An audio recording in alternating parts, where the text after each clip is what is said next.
तो दोस्तों मैं आपको आज ज़ेनोत्सु के बारे में एक ऐसी स्टोरी बताने जा रहा हूँ जो कि शायद आपको मालूम नहीं होगी। तो चलो मैं आपको एडअप होने से पहले ही ये स्टोरी आपको बता दूं। तो आपको तो ज़ेनोत्सु की स्टोरी अब तक तो पता ही होगी क्योंकि आपने उसको एनिमे में देखा ही होगा, लेकिन मैं आपको आज उसके आगे की स्टोरी बताने वाला हूँ। जब हाशिरा ट्रेनिंग का आर्क खत्म होता है तब ज़ेनोत्सु को एक लेटर मिलता है एंड उस लेटर को पढ़ने के बाद ज़ेनोत्सु का चेहरा एकदम से सीरियस हो जाता है। हमेशा खुश, एकदम उत्साहित और डरा डरा सा रहने वाला ज़ेनोत्सु एकदम से गंभीर हो जाता है। उसको ऐसा देखकर तांजीरो भी बहुत ही हैरान था, उसके बारे में बहुत ही वो केयर कर रहा था। उसके बाद ज़ेनोत्सु वहां से कहीं और निकल जाता है। यहाँ पर जब हाशिरास की ट्रेनिंग चल रही थी तो वहां पे काइगोकू को सामना अपर मून 1 से हुआ था और काइगोकू ने अपनी मौत के बदले डीमन बनने के लिए हाँ कह दिया। इससे काइगोकू एक अपर मून डीमन भी बन गया। उसके डीमन बनने की खबर फॉर्मर थंडर हाशिरा जिगोरो को लग जाती है और अपना ही स्टूडेंट एक डीमन बन गया है। इससे जिगोरो को बहुत ही दुख हो जाता है और वो बहुत ही निराश हो जाते हैं। फिर जिगोरो निराश होकर सेपुकु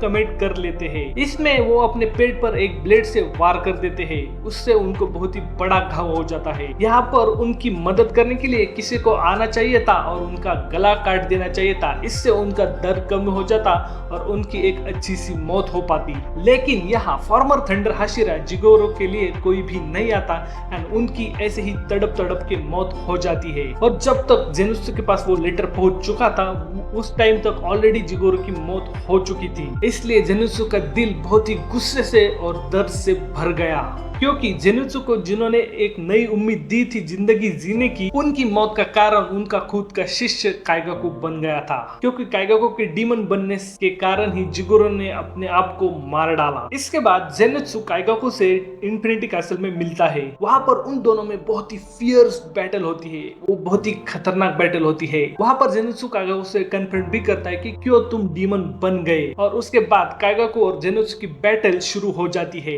काइगोकू अपने डीमन बनने के बाद बहुत ही पावरफुल बन गया था और वही डीमन के रूप में थंडर ब्रीथिंग के बहुत सारे अटैक्स वो ज़ेनोत्सु पर करता है। लेकिन अपना ज़ेनोत्सु तो ज़ेनोत्सु ठहरा। ज़ेनोत्सु थंडर ब्रीथिंग के फर्स्ट फॉर्म को ही इतना मास्टर कर चुका था कि उसने थंडर ब्रीथिंग के फर्स्ट फॉर्म को ही एक एडवांस फॉर्म में कन्वर्ट कर दिया और उसको एक नया थंडर ब्रीथिंग का फॉर्म बना दिया, thunder breathing 7 form flaming thunder. और उसी नया क्रिएट किया हुआ थंडर ब्रीथिंग का 7 फॉर्म से ज़ेनोत्सु काइगोकू का सिर धड़ से अलग कर देता है और इससे ही काइगोकू के आंखों में अपनी भीषण हार का अंधकार छा गया। काइगोकू के मरने से ही ये फाइट भी खत्म हो जाती है। ज़ेनोत्सु एक्चुअली काइगोकू से बहुत ही ज्यादा प्यार करता था, वो उसको एक बड़ा भाई मानता था, पर काइगोकू ने ज़ेनोत्सु के ऊपर कभी भी ध्यान ही नहीं दिया और काइगोकू के साथ ही डीमन से लड़ने के लिए ज़ेनोत्सु ने वो 7 फॉर्म का आविष्कार किया था और काइगोकू के मारने के बाद ज़ेनोत्सु का बदला भी पूरा हो गया। इसके साथ ज़ेनोत्सु का मन थोड़ा सा शांत हो जाता है एंड ये जो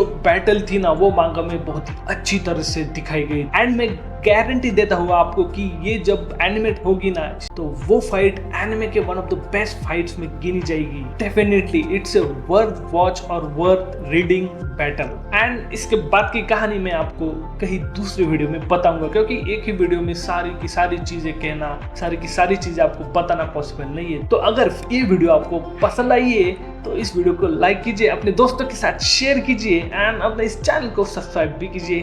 थैंक यू, बाय बाय।